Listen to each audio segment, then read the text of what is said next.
back to the channel. Today I'm going to be showing you how to make unique chords. Let's get right in. First off, I'm going to go into the keyboard section and get a closed grand piano. For simplicity, I'm just going to take the A minor scale. So the A minor scale is just all the white keys.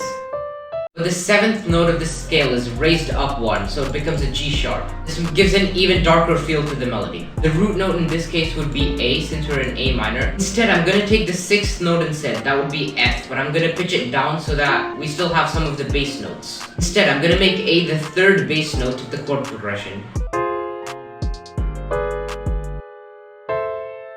And lastly, I want to put the same chord progression, but the bass note being G sharp instead.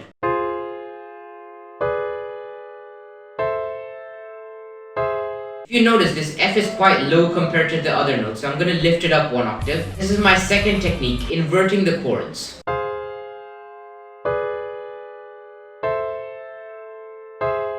It's to change up the octaves of the notes in the chord so you don't stay around with the same old boring chord progression. But to make your chord sound even more different, you can change this F back down to where it was, and you can change up the chord progression for the last 4 bars also.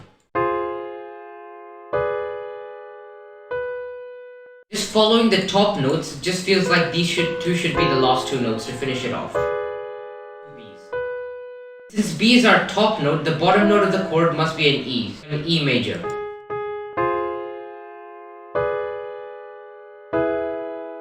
This is alright, but another trick is arpeggiation. This is where you put the notes of the chords in different rhythms. Find out a good rhythm, then keep that rhythm consistently within the chord progression. I think it's going to sound good.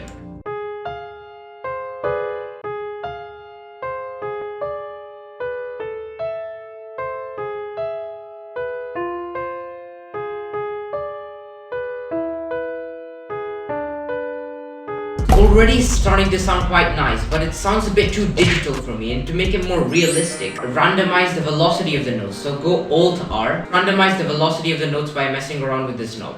Now let's add the quick melody on top of this. You know, even for the melody, you can use notes that are used in the chord underneath.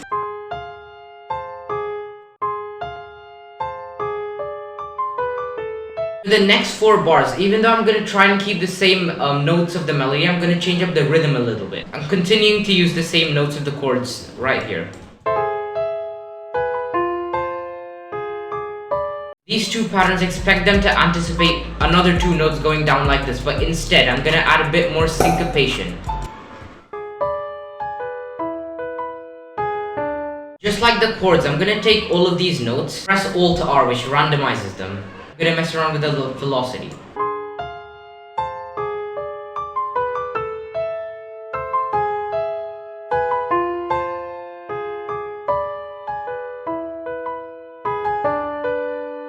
That's sounding pretty fine for the moment, and to give it a bit of context, I'm going to add some drums real quick.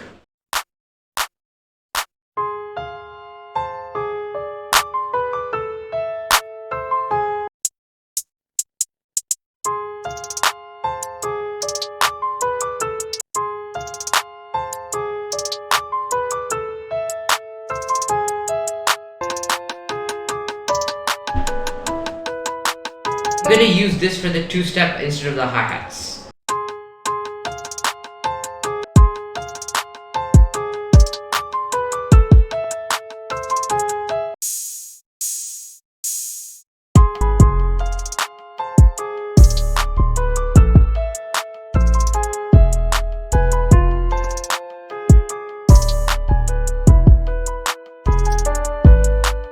These melodic melodies, however, you most definitely need to put the root notes down first. Those are the notes that the chords are going to be based out of.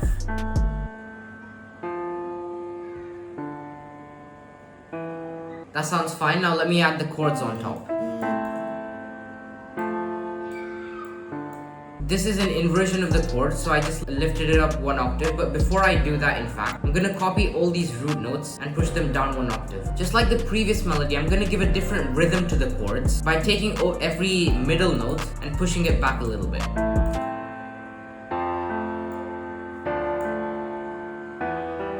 This almost acts like a melody in itself. Like before, I'm gonna be using the notes of the chord for the melody as well. Sounds alright. Unlike the dark melodies, you can add a lot more scales going down, just like these. Now on to the reason why I told you to keep the first note of the melody as the root notes. Put it down 4 semitones, just like this. And that has an even more deep sense to it.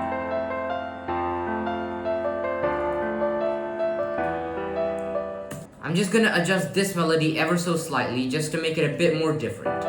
And make a bit of a stutter, something like this.